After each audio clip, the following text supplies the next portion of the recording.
Good evening all and welcome. Having your house being broken into is a very harrowing experience and can often leave deep scars of mistrust. Let's see how you fare with tonight's stories. So get comfortable and let the darkness take control. This story takes place in a Southeast Asian city with a population of over 1.5 million. I didn't always live here. I was actually born and raised in a small town in the Midwestern US. You know, the kind where everyone knows everyone, and we only ever gain attention during an election year. My parents and I made the big move in 2014 due to a number of reasons. However, the biggest was so that my mother could be with her family, since this is her homeland. The town where all my relatives live is about 8 hours away. We had to move to our city because it's the safest in the region for foreigners, and my dad is pretty obviously a white man. Unlike every other college student in the world, I hadn't done much this summer. The heat was blistering all hours of the day, and I didn't have any money to spend, even if I was willing to leave our air-conditioned apartment.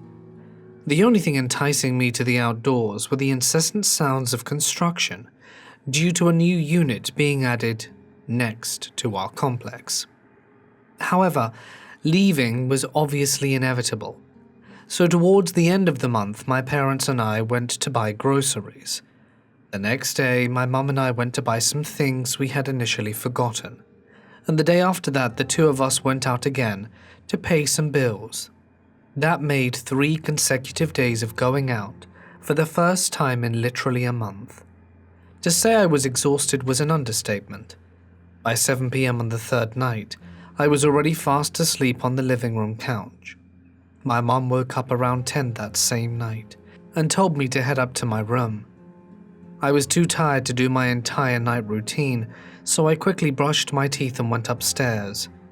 I noticed that my cat was already asleep in my bed, which happens once in a blue moon since he's basically my mum's shadow. So I got into bed while contorting myself into an angle that wouldn't disturb him.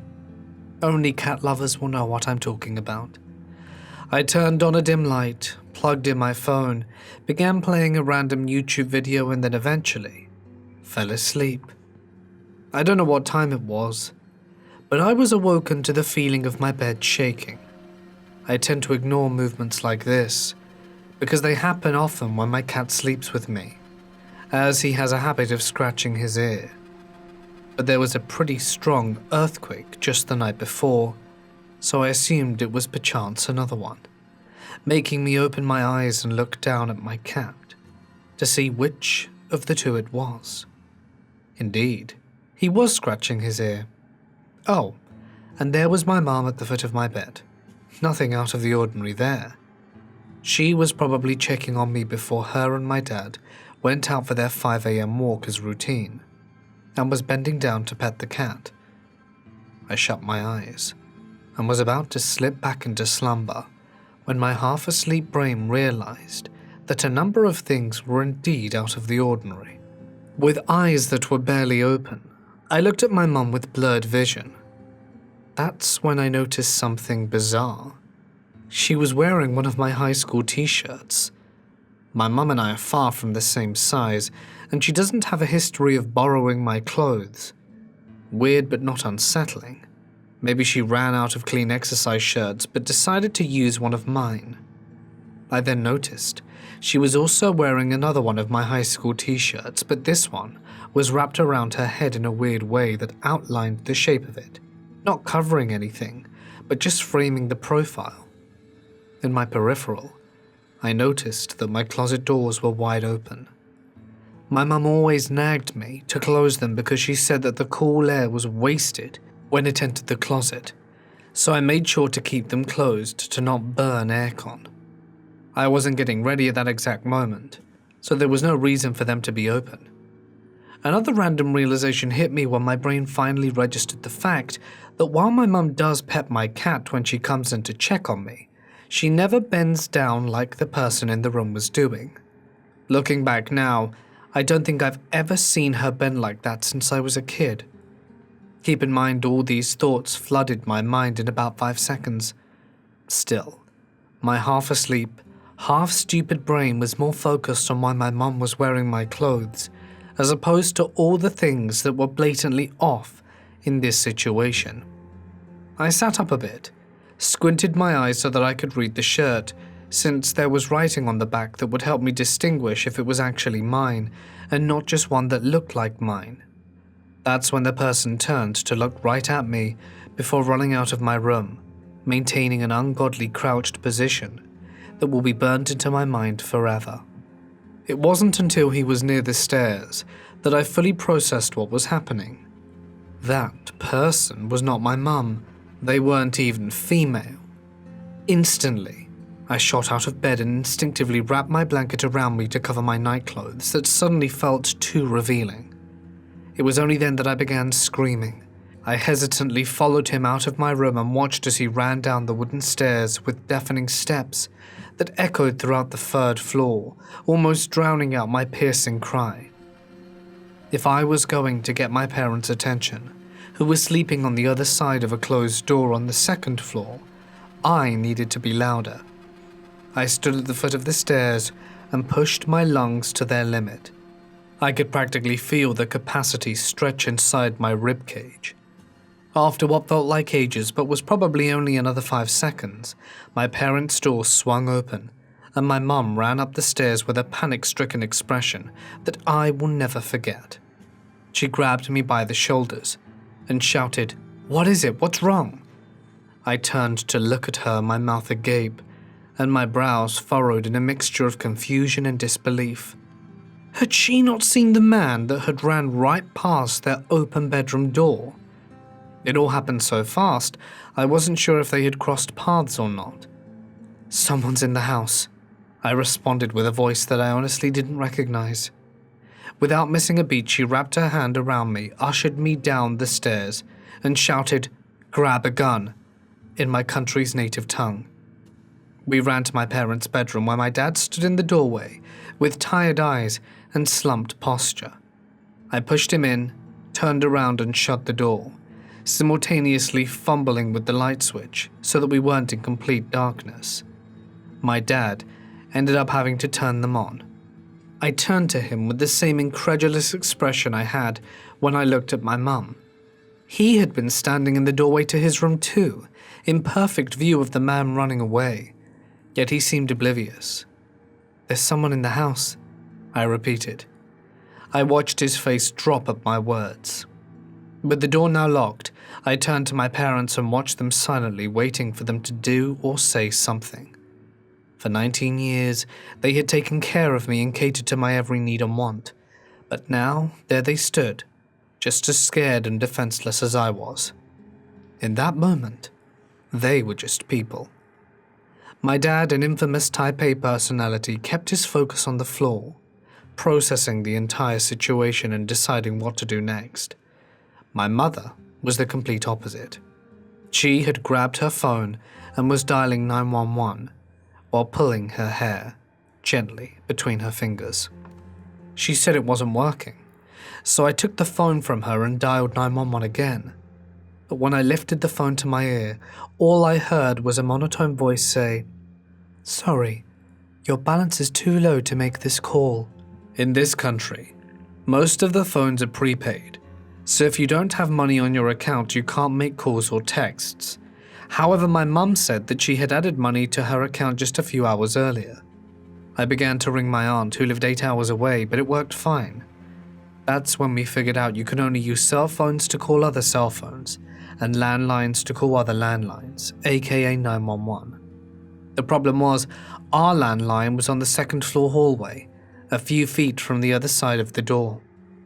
Once I told my parents what our only options were, my mum opened the window and began shouting for help in her native tongue.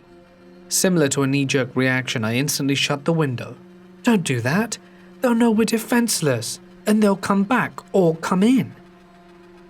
All the time this happened, we had been in the room for about 40 minutes.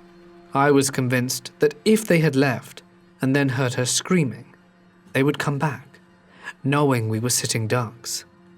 "Are you sure you saw someone? Maybe you were dreaming," my dad said. This being his first string of words since barricading ourselves in. How could he have gotten in? The door had 2 locks and a heavy pole across it. After the lock on our screen door broke, my mum had insisted on putting a metal pole across the door to ensure no one would be able to get in. "No, I know what I saw," I answered without hesitation, but my brain began dissecting the possibility of the figure simply being a figment of my imagination. The sounds and movements he made were so vivid, but the situation seemed surreal. There was no way someone can get inside with that pole acting as a shield, and neither of my parents had seen the man. Initially, I began to doubt myself, but on the outside, I stuck to my guns. "Okay, we need to get out the room and call the police," my dad said. My overthinking got the best of me, as I thought about us leaving the room. What if there were more people? Were they waiting for us? Were they right outside the door, waiting, hiding, and preparing to spring out when we least expected it? Maybe they were still in our apartment, continuing to raid through our things since they knew that we were too scared to leave. Had they heard my mum screaming for help and returned?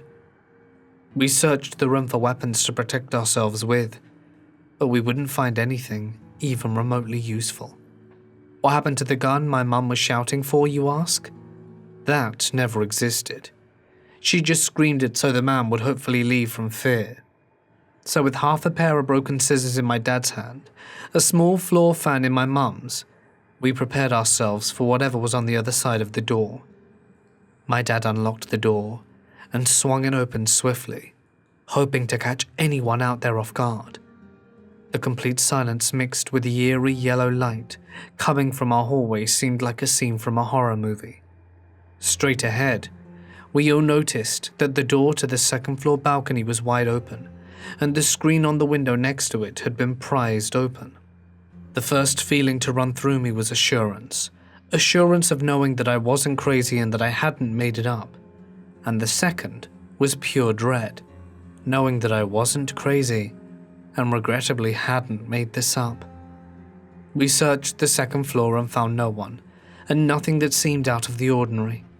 We then moved on to the first and found our pitcher of water dripping with condensation on the kitchen tabletop. My mum asked me if I had forgotten to put it back before I went to bed, but I distinctly remember only brushing my teeth. I knew I hadn't gotten it out. Our windows have the glass on the outside and the screen on the inside, contradictory to typical American windows, and we saw that the glass windows were never wide open, and the screen had been prized with. However, both the locks on the doors were bolted and the pole was still in place. So how did they get in?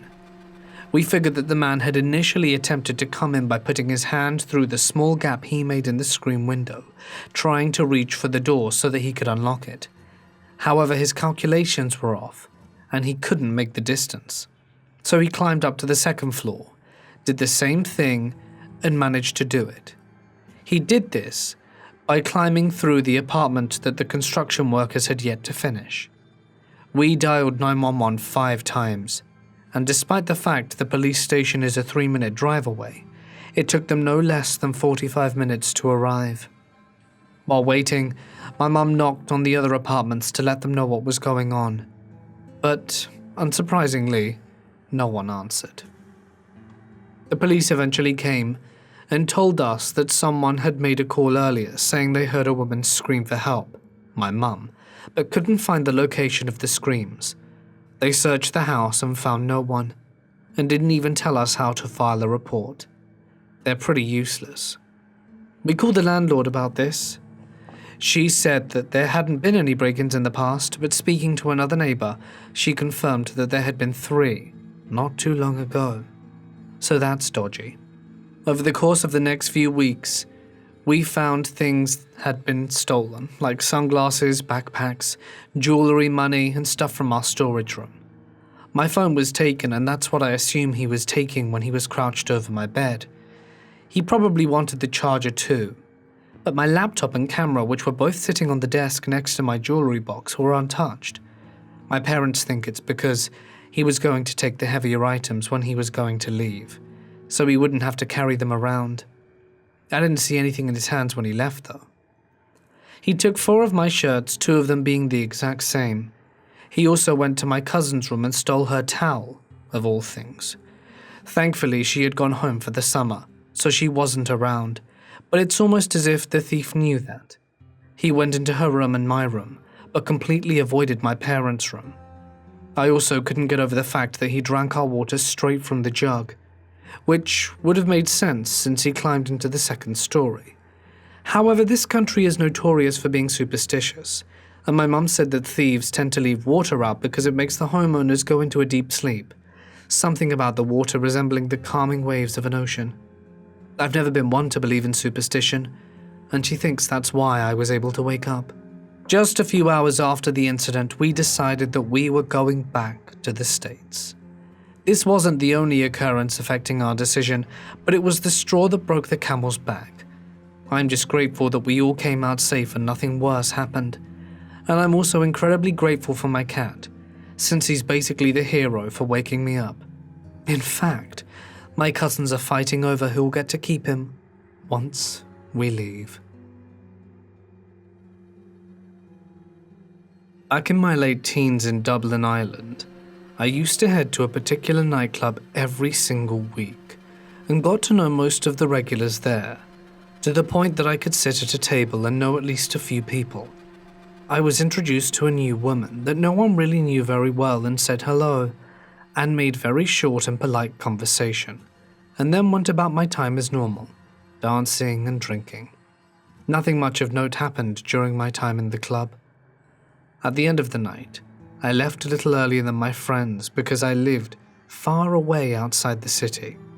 I got a taxi home and got into bed, falling into a deep sleep. I woke up in the morning, sunlight streaming into the room, and immediately knew something was wrong. Too much weight was on the bed. I spun and looked down at the end of the room, and there, sat on the end of the bed, was the woman from the night before, staring at me wide-eyed with utter devotion and a weird smile. It was totally horrible. I had no idea what to say, so I said nothing. I was so weirded out by her expression and the whole bizarre nature of the situation. I was dumbstruck. It wasn't a lustful look. It was a spooky, obsessive, insane-looking look. I know for a lot of guys, the idea of having some random woman appear in their bedroom might be a thrill, but this was nothing like that. It was scary, plain and simple. I got up, got dressed, summoned a bit of courage, turned to her and said, "You're leaving. Now," and essentially marched her out the house, telling her that buses leave from the end of the road every half hour. She left without a word. From talking to friends and family, I pieced together what had happened. After I left the nightclub, she had tried to catch me up, but instead had lost me. She went back, asked around until someone told her the rough area I live in, got a taxi there, knocked on random doors waking up neighbors, and eventually one told her exactly where I lived, and then lied to my sister, saying that I had been expecting her. My sister was pissed off at being woken up, but let her in. From there, she got up to my room and sat there for God knows how long, silently watching me. As it turns out, almost no one from the club knew her at all, but we all assumed someone else must have known her.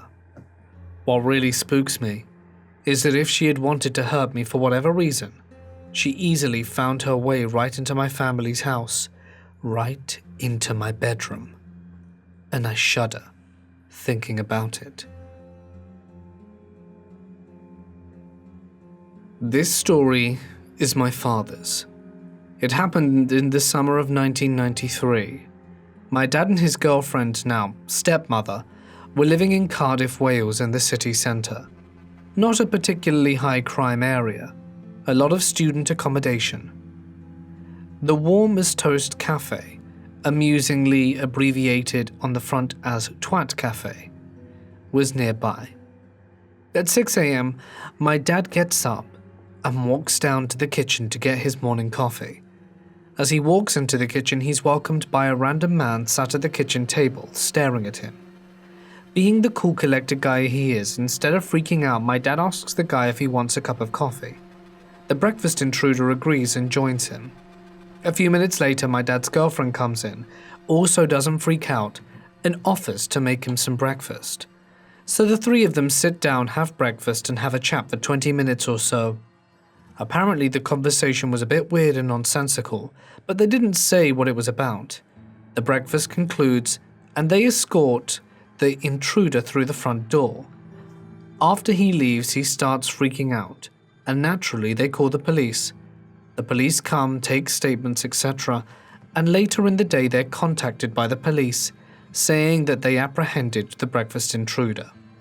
Turns out the guy was a paranoid schizophrenic and was breaking into odd-numbered houses on the street. My dad was the second house he'd entered. The first house, next door, he'd gone into was empty.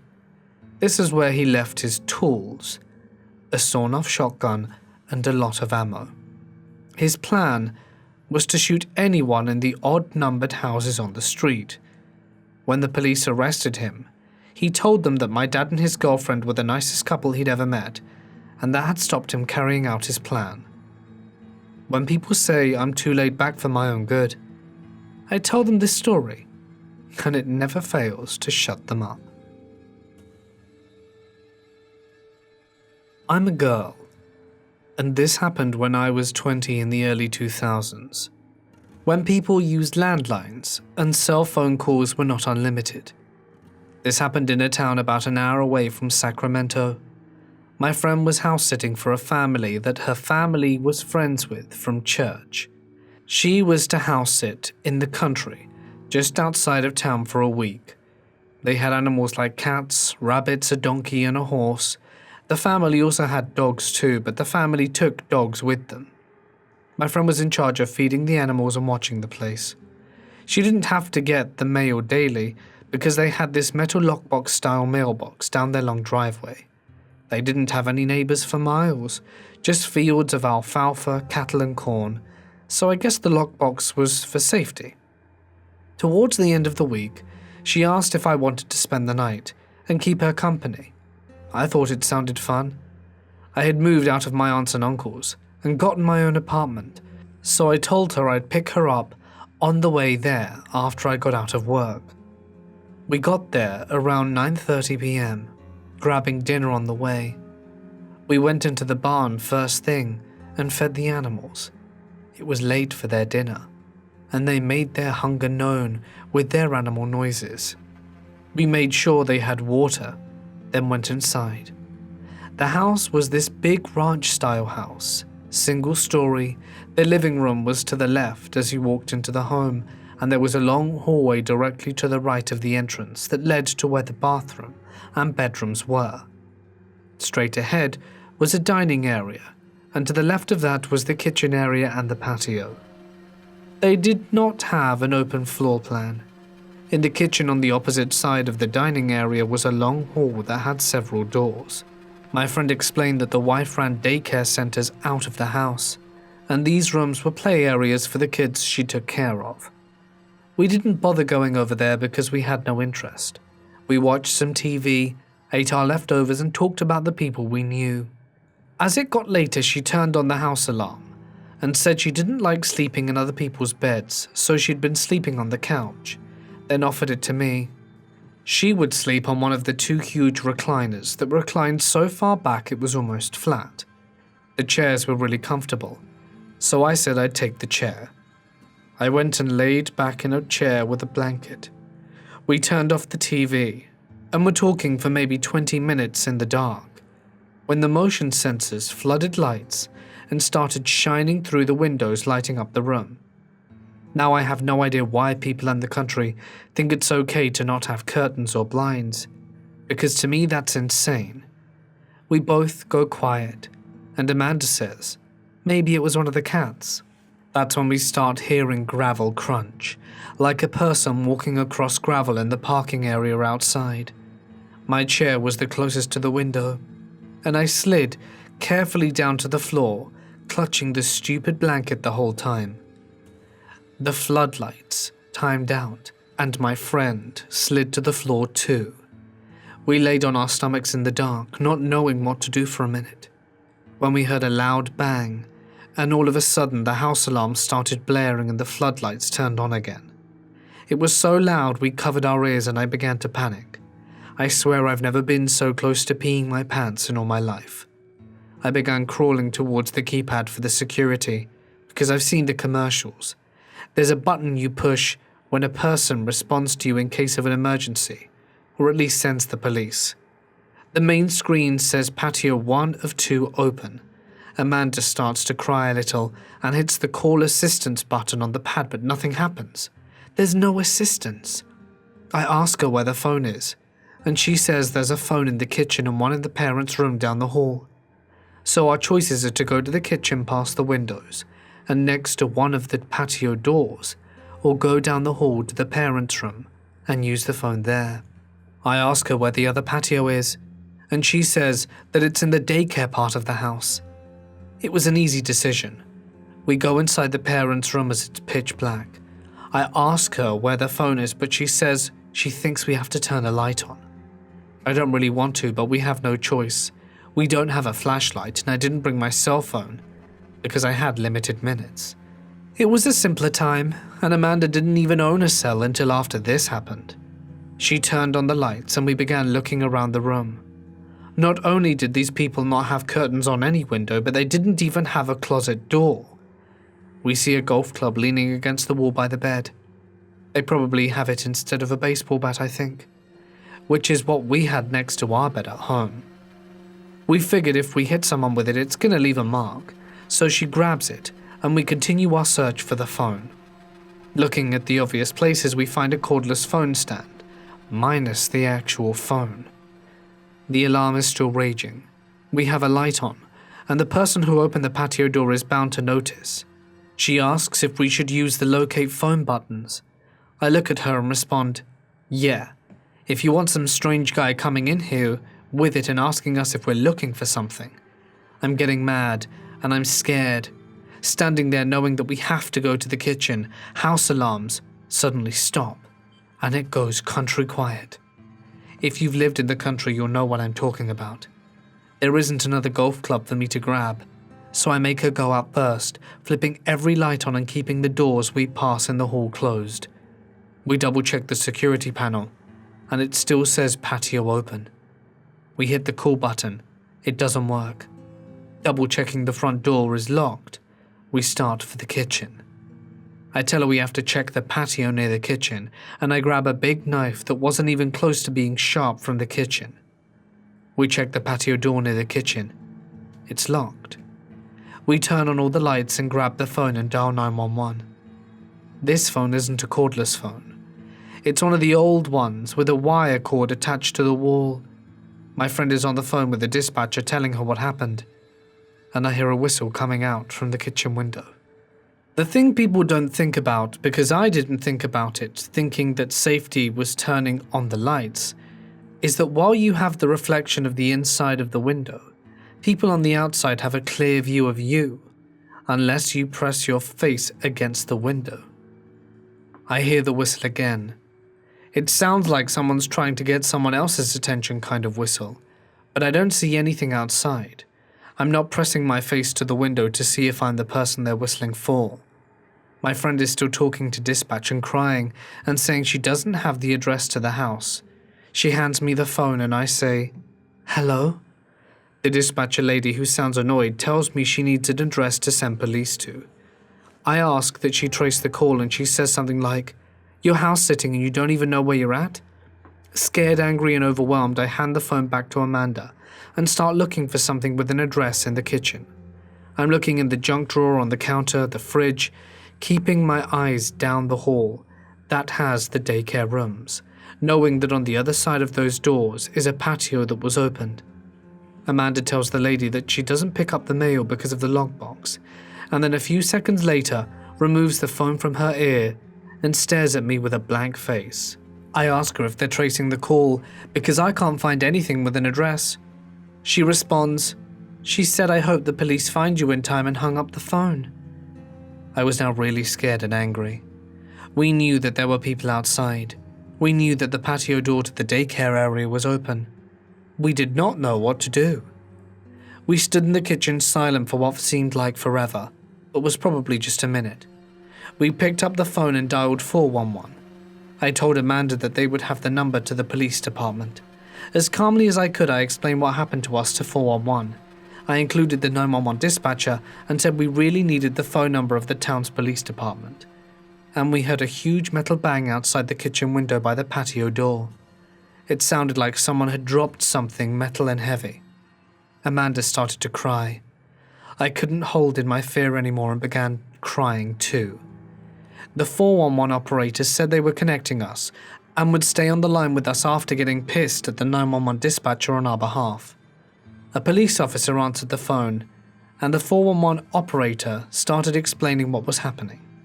They were asking to disconnect once we had established connection. The police asked a few questions, and we heard the whistle again and light flooding around the house. I was too scared to look outside, and we had never turned on the patio light because we had to walk past the patio window to get to the switch. We told the policeman on the phone about the whistle, and he said that there should be several policemen showing up shortly and to stay on the line. We were just outside the town limits and knew that it might take a few minutes. Having an officer on the phone made me feel a little better, but I was still really scared. He told us that the police arrived and were coming up the drive. The policeman said to put down the phone and open the door, so I did. What I saw was a police pickup truck with spotlights flashing into the pasture that ran along both sides of the drive. 2 officers, not with handguns, but with shotguns, walking slowly beside the truck as it came up the long drive. 4 officers approached the house asking our names. One went to the phone and said they were here and hung up the phone. They ordered us to stay in the dining room and began searching the house and property. One by one they returned. The last one came back in through the patio door by the kitchen. He said he had searched the barn and the horses scared him, and the horses also looked spooked. He asked what other animals were in the barn. They told us they didn't find anyone in that daycare patio, and it was not locked. There was, however, a broom handle in the track to prevent it from being opened too far. I looked at the patio door that the officer entered in and saw there was not a broom handle in the one. Then I felt dumb because he just walked through it. They lectured Amanda about not knowing the address of the house she was supposed to be responsible for, and other stuff I don't remember. After finishing statements, they said they'd stick around and look, and if we wanted to leave, we could. They could lock the bottom lock, but not activate the alarm, and we were cool with that. We were out of there so fast, we got in my car and went to her mum's. Mentally exhausted, we fell asleep, and I went to my office job the next morning. She said she really didn't want to go back to the house, but had to feed the animals their breakfast. Her mum told her to take her sister, and she did. That afternoon, she called me at work. She was really nervous and began telling me that when she went into the house, there were footprints in poop on the carpet. I said it was probably the cops that checked the barn. She said she didn't know or pay attention. She also said that when she went to the barn to feed the water to the animals in the morning, someone had tied all the rabbits' legs together in their hutches. They had 10 rabbits. The kids used for 4-H. Amanda then continued to say there was a note with the word lucky scribbled on the back of a pizza coupon she thought came from the refrigerator door because all the flyers were missing a coupon. It took a while for them to untie the rabbits, and Amanda asked her mum to find someone else from the church to finish house sitting. She wasn't going back. She also told the officers what she came back to, but no one was ever caught, and the police never called to update us. It was 1990. I was 13 years old. It was a Friday night and my parents went out for the evening. They were visiting an aunt's house which was about 45 minutes away. My best friend was staying the night and we were upstairs chilling in my room. Now the bedroom I was in had previously been my sister's just a few weeks prior. She moved in with a friend, so I jumped on the chance to get a big room. It was on the second floor with 2 windows, one on the front of the house and another on the side next to the chimney. My back was to the side window when she screamed a horrible scream. I turned and looked. She's yelling that there was a man in the window. She saw his face, and he had his hands on the windowsill. I questioned what she saw because, hello, we're on the second floor. About 10 seconds later, my dog starts going off downstairs. Our house was positioned weirdly. We were right around a bend in the road on a very steep hill with a thick forest about 20 feet from the back of the house. There was a large deck that ran the stretch of the house with a door to the kitchen on one end and a set of French doors going into the family room on the other. We got a lot of animals on the deck, so I tried to write his barking off as a possum. No dice. He's running back and forth across the back of the house chasing something. It's pitch black, and I'm not going downstairs to turn on the outside light. Then it didn't matter. The dog was at the front door freaking out. So I did the stupidest thing you can imagine. I went for my dad's gun that he kept in his sock drawer, but it wasn't there. I was afraid to call the police, because if it was a false alarm, my dad would have literally beat the crap out of me. So I called my neighbor. He was an FBI agent, and for some reason I thought that made him cop-like. I told him the brief rundown and that we were all home alone. In a span of about 5 minutes, I had finally realized I needed to call my parents. No one answered. So we made arrangements for my friend's mum to get us so that I could stay over there. I was not staying in the house alone. A few minutes later, my neighbor knocked on the door.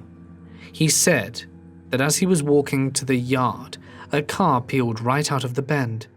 There was no street parking, so whoever it was didn't live nearby. There was also a parking lot across from where they were. He said he would talk to my parents when they got home and would look around the yard the next day. Finally, my friend's mum arrived about 20 minutes later. I left a note, loved my dog, locked up, and took off. The next day, my dad was pissed. He said my friend made it up for attention, and I blew it out of proportion. He was such a nice guy. The neighbor came back over and looked around. He mentioned some holes that were under the window next to the chimney. That's when my dad began to take it seriously. He immediately starts inventorying belongings, and we start inspecting the house thoroughly.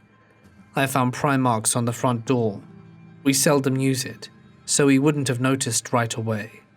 But little else.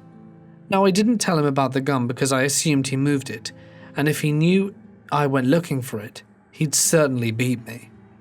Well, he didn't know it was missing, and flipped his lid.